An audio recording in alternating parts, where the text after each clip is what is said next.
ಇಡೀ ರಾಜ್ಯ ಕಾಲಿಗೆ ಚಕ್ರ ಕಟ್ಕೊಂಡು ತಿರುಗ್ತಾ ಇದ್ದೀರಾ. ಹೇಗಿದೆ ರೆಸ್ಪಾನ್ಸ್? ಏನಿದೆ? ಚೆನ್ನಾಗಿದೆ. ನನ್ನ ಕೆಲಸ ನನಗೆ ತುಂಬ ತೃಪ್ತಿ ಕೊಟ್ಟಿದೆ, ಸಂತೋಷ ಇದೆ. ಒಂದು ಸಾಮಾನ್ಯ ಹೆಣ್ಣು ಮಗಳು ಇಷ್ಟು ಮಹಿಳಾ ಆಯೋಗದ ಅಧ್ಯಕ್ಷೆಯಾಗಿ 31 ಜಿಲ್ಲೆಗಳ ಪ್ರವಾಸ ಮಾಡಿ ಜನರ ಎಸ್ಪೆಷಲಿ ಮಹಿಳೆಯರ ರಕ್ಷಣೆ, ಅವ್ರ ಮೂಲಭೂತ ಸೌಕರ್ಯ, ಶೋಷಣೆಗೆ ಒಳಗಾದಂಥ ಮಹಿಳೆಯರ ಧ್ವನಿ ಆಗೋದಿದೆಯಲ್ಲ, ಅದು ಎಲ್ರಿಗೂ ಸಿಗುವಂಥ, ಅವರ ಸೇವೆ ಮಾಡುವಂಥ ಒಂದು ಅದೃಷ್ಟ ನನಗೆ ಸಿಕ್ಕಿರೋದು ನನಗೆ ನಿಜವಾಗ್ಲೂ ತೃಪ್ತಿ ತಂದಿದೆ. ಮಹಿಳಾ ಆಯೋಗ ಅಂದರೆ ಭಾಳಷ್ಟು ಜನರು ಏನಂತ ಹೇಳ್ತಿದ್ರು ಅಂದರೆ ಅಲ್ಲೇ ಏನು ಕೆಲಸ ಇರುತ್ತೆ, ಅದೇನು ಸದ್ದಾಗಲ್ಲ, ಸುದ್ದಿ ಆಗಲ್ಲ ಅಂತ ಅನ್ನೋ ಥರ ಇತ್ತು. ಆದರೆ ನೀವು ಬಂದಮೇಲೆ ಅದು ಭಾಳ ಡಿಫ್ರೆಂಟಾಗಿ ಕಾಣಿಸ್ತಾ ಇದೆ. ದಿನಾ ಸುದ್ದಿನೂ ಸಿಗ್ತಿದೆ, ದಿನಾ ಸದ್ದು ಕೂಡ ಆಗ್ತಿದೆ. ಏನು ಮಾಡಿದಿರಾ ಅದು ಮೋಡಿ ಅಂತ? ಇಲ್ಲ, ಹಾಗೇನಿಲ್ಲ. ಮಹಿಳಾ ಆಯೋಗ ಅಂದಾಗ ಇದು ಒಂದು ಇಲಾಖೆಗೆ ಸಂಬಂಧ ಇರಲ್ಲ. ಇದು ಎಲ್ಲ ಮಹಿಳೆ ಎಲ್ಲಿರೋದಿಲ್ಲ?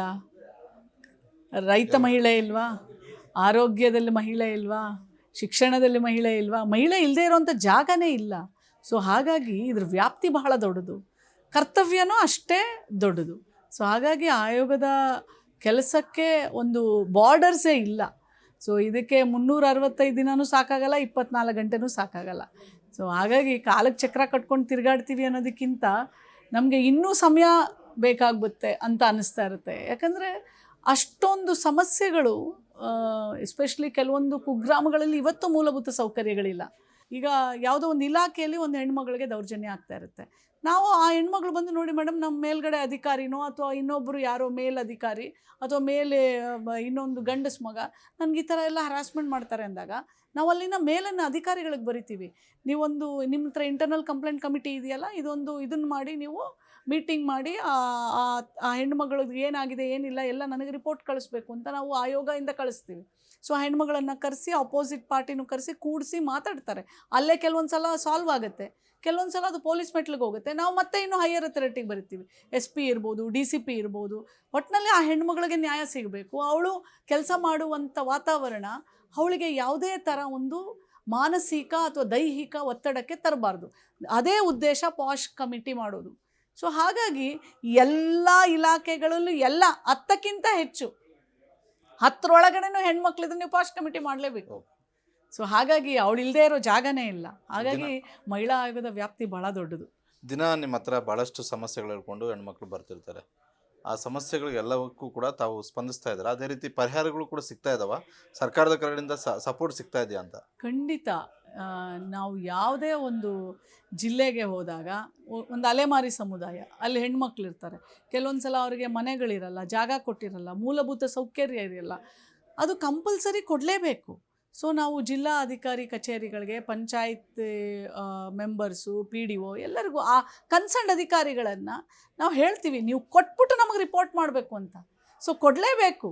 ಮೂಲಭೂತ ಸೌಕರ್ಯ ಸಂವಿಧಾನದ ಅಡಿ ಪ್ರತಿಯೊಬ್ಬರಿಗೂ ಕೊಡಲೇಬೇಕು. ಸೊ ಕೊಟ್ಟೇ ಕೊಡ್ತಾರೆ. ಅಥವಾ ಇವತ್ತು ನೋಡಿ, ಒಂದು ಹೆಣ್ಮಗಳು, ಒಂದು ತಾಯಿ ಬಂದಿದ್ರು. ಸೊ ಅವಳಿಗೆ ಗಂಡ ಕೆರೋಸಿನ್ ಹಾಕಿ ಮೈಯೆಲ್ಲ ಸುಟ್ಬಿಟ್ಟಿದ್ದಾನೆ. ಸೊ ಆ ಹೆಣ್ಮಗಳು ಮತ್ತೆ ಹೆದರಿಸಿದ್ದಾನೆ, ಪೊಲೀಸ್ಗೆ ಹೋದರೆ ನನ್ನ ಮಕ್ಕಳನ್ನು ಸುಟ್ಟಾಕ್ಬಿಡ್ತೀನಿ ಅಂತ. ಸೊ ಅವಳನ್ನು ಆ ಸುಟ್ಟಾಕಿದಾಗ ಅವಳಿಗೆ ನಾನು ಸತ್ತೋಗ್ಬಿಡ್ತೀನೇನೋ ಅನ್ನೋ ಒಂದು ಭಾವನೆ ಇರುತ್ತೆ. ಅವಳು ಯಾವುದು ಕಂಪ್ಲೇಂಟ್ ಮಾಡೋದಿಲ್ಲ. 2 ವರ್ಷಗಳ ನಂತರ ಅವಳು ಆಯೋಗಕ್ಕೆ ಬಂದಿದ್ದಾಳೆ. ಅಂದರೆ ಇಲ್ಲಿ ನ್ಯಾಯ ಸಿಗತ್ತೆ, ನಮ್ಮ ಮೇಡಮ್ ನಮಗೆ ನ್ಯಾಯ ಕೊಡಿಸ್ತಾರೆ ಅಂತೇಳಿ. ಅದನ್ನು ನೋಡಿದಾಗ ಎಷ್ಟು ಮನಸ್ಸಿಗೆ ತ್ರಾಸಾಗುತ್ತೆ. ಇಮಿಡಿಯೇಟ್ಲಿ SP ಅವ್ರಿಗೆ ಫೋನ್ ಮಾಡಿದೆ, ಮತ್ತು ಅವ್ರಿಗೊಂದು ಲಾಯರ್ ಇಟ್ಕೊಟ್ವಿ, ಮತ್ತು ಎಲ್ಲೆಲ್ಲಿ ಏನೇನಾಗಿದೆ ಎಲ್ಲವನ್ನು ನಾವು ಇಮಿಡಿಯೇಟ್ಲಿ ರಿಪೋರ್ಟ್ ಮಾಡೋಕ್ಕೆ ಹೇಳಿದ್ದೀವಿ. ಅವ ಎಲ್ಲೋ ಅಪ್ಸ್ಕೊಂಡಾಗಿದ್ದಾನೆ, ಅಪ್ಸ್ಕೊಂಡಾಗಿದ್ದಾನೆ ನಮ್ಗೆ ಗೊತ್ತಿಲ್ಲ, ಫಸ್ಟು ಅವನ್ನ ಅರೆಸ್ಟ್ ಮಾಡಬೇಕು. ಸೊ ಹಾಗಾಗಿ ಇಮ್ಮಿಡಿಯೇಟ್ಲಿ ಯಾರಿಗೆ ಹೇಳಬೇಕು, ಹೇಗೆ ಸ್ಪಂದನೆ ಮಾಡಬೇಕು, ಅವಾಗಲೇ ಆ್ಯಕ್ಟ್ ಮಾಡ್ತೀವಿ ನಾವು. ಈಗ ಒಂದು ತಾಯಿ ಬಂದಿದ್ದರು, ಒಂದಿಬ್ಬರು ಮಕ್ಕಳನ್ನು ಕರ್ಕೊಂಡು, ತಂದೆನೇ ಮಗಳನ್ನು ಅತ್ಯಾಚಾರ ಮಾಡ್ತಾ ಇದ್ದಾನಂತೆ.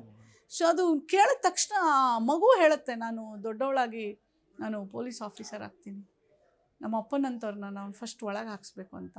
ಇನ್ನು ಆ ಮಗು ಋತುಮತಿನೂ ಆಗಿಲ್ಲ. ಜಸ್ಟ್ ಇಮ್ಯಾಜಿನ್ ಮಾಡಿ. ಇಮಿಡಿಯೇಟ್ಲಿ DCPಗೆ ಫೋನ್ ಮಾಡಿದ್ವಿ, ಒಳಗಿದಾನಂತೆ, ಈಗೇನೋ ಬೇಲ್ ಮೇಲೆ ಬರಲಿಕ್ಕೆ ಹೊರಗಡೆ. ಸೊ ಸೆಕ್ಷನ್ಸ್ ಎಲ್ಲ ಕರೆಕ್ಟಾಗಿ ಹಾಕಿ ಪೋಕ್ಸೋ ಕೇಸ್ ಆಗುತ್ತೆ. ಯಾವ ಜಿಲ್ಲೆ? ಮಹಿಳಾ ಮತ್ತು ಮಕ್ಕಳ ಆಯೋಗದ, ಮಕ್ಕಳ ಆಯೋಗನೂ ಇದೆ, ಮಹಿಳಾ ಆಯೋಗದ. ಸೊ ಅಲ್ಲಿನ ಮೆಂಬರ್ ಸೆಕ್ರೆಟರಿಗೆ ಫೋನ್ ಮಾಡಿ ಅವರನ್ನು ಕಳಿಸ್ಕೊಟ್ಟು, ಸೊ ಪರಿಹಾರ ನೀಡುವಲ್ಲಿ ಅಥವಾ ಎಲ್ಲಿ ಆ ಹೆಣ್ಣು ಮಗಳಿಗೆ ಪರಿಹಾರ ಸಿಗುತ್ತೆ, ಅವಳ ಶಕ್ತಿಯಾಗಿ ನಿಂತ್ಕೊಳ್ಳೋದಿಕ್ಕೆ ಒಂದು ಹೆಜ್ಜೆನೂ ಹಿಂದೆ ಇಡಲ್ಲ ಮಹಿಳಾ ಆಯೋಗ. ಕಡೆಯವರೆಗೆ ಅವಳ ಜೊತೆ ನಿಂತ್ಕೊಳ್ಳೋಕ್ಕೆ ಸತತ ಪ್ರಯತ್ನ ಮಾಡುತ್ತೆ. ನೀವು ಅಧ್ಯಕ್ಷರಾದ ಬಳಿಕ ಎಲ್ಲ ಹೈ ಪ್ರೊಫೈಲ್ ಕೇಸುಗಳಲ್ಲೂ ಕೂಡ ಹ್ಯಾಂಡಲ್ ಮಾಡ್ತಾ ಇದ್ದೀರಾ. ನಿಮ್ಗೆ ಆತಂಕ ಇರಲಿಲ್ವಾ? ಮಾರುತಿ, ನಾನು ನಿಮ್ಗೊಂದು ಮಾತು ಹೇಳ್ತೀನಿ. ನಿಮ್ಗೆ ಅನಿಸುತ್ತೆ ಅಷ್ಟೇ ಇದು ಹೈ ಪ್ರೊಫೈಲು, ಇದು ಲೋ ಪ್ರೊಫೈಲು ಅಂತ. ಈಗ ಒಂದು ತಾಯಿ ಬಂದು ನನ್ನ ಮಗುಗೆ ನನ್ನ ಅಪ್ಪನೇ ಅತ್ಯಾಚಾರ ಮಾಡ್ತಿದ್ದಾನಂದಾಗ ನಿಮ್ಗೆ ಏನು ಅನಿಸುತ್ತೆ? ಇದೆಲ್ಲ ಹೈ ಪ್ರೊಫೈಲ್ ಲೋ ಪ್ರೊಫೈಲ್ ಅನಿಸುತ್ತಾ? ನೀವು ಕೂತು ಆ ಜಾಗದಲ್ಲಿ ಮಹಿಳಾ ಆಯೋಗದ ಅಧ್ಯಕ್ಷೆ ಅನ್ನೋದಕ್ಕಿಂತ ಒಬ್ಳು ತಾಯಿಯಾಗಿ ಕೂತಿರ್ತೀಯ ನೀನು. ಸೊ ನಮಗೆ ಪ್ರತಿಯೊಬ್ಬರು ನಮಗೆ ನಿಮಗೆ ಮಾತ್ರ ಅನಿಸುತ್ತೆ ಹೈ ಪ್ರೊಫೈಲು. ನಮಗೆ ಪ್ರತಿಯೊಂದು ಕೇಸು ಮುಖ್ಯ. ನನಗೆ ಇಲ್ಲಿ ವ್ಯಕ್ತಿ ಇಂಪಾರ್ಟೆಂಟ್ ಅಲ್ಲ, ಅವ್ರು ಮಾಡೋ ಕೃತ್ಯ ಇರುತ್ತಲ್ಲ ಅದು ಬಹಳ ಇಂಪಾರ್ಟೆಂಟು. ಸೊ ಹಾಗಾಗಿ ಅದು ಏನಾಗುತ್ತೆ ಅಂತಂದರೆ, ಕೆಲವೊಂದು ನಾವು ಲೋಕಲಲ್ಲೇ SP DCP ಮತ್ತು ನಾವು ಡಿಸ್ಟ್ರಿಕ್ಟ್ ಲೀಗಲ್ ಸೆಲ್ ಅಥಾರಿಟಿಯಿಂದನೇ ಲಾಯರ್ ಕೊಟ್ಟು ಎಲ್ಲವನ್ನು ನಾವು ಸಾಲ್ವ್ ಮಾಡೋಕ್ಕೆ ಪ್ರಯತ್ನ ಮಾಡ್ತೀವಿ. ಕೆಲವೊಂದು ಆ ಲೆವೆಲಲ್ಲಿ ಆಗದೆ ಹೋದಾಗ ನಾವು ಸರ್ಕಾರಕ್ಕೆ ಬರಿತೀವಿ. ಅದು ನಮ್ಮ ಕರ್ತವ್ಯ. ಸೊ ನಮಗೆ ಅದು ಐ ಲೋ ಅಂತೇನು ಇರೋದಿಲ್ಲ. ನಮ್ಗನ್ಸುತ್ತೆ ನ್ಯಾಯ ಸಿಗಬೇಕಷ್ಟೆ.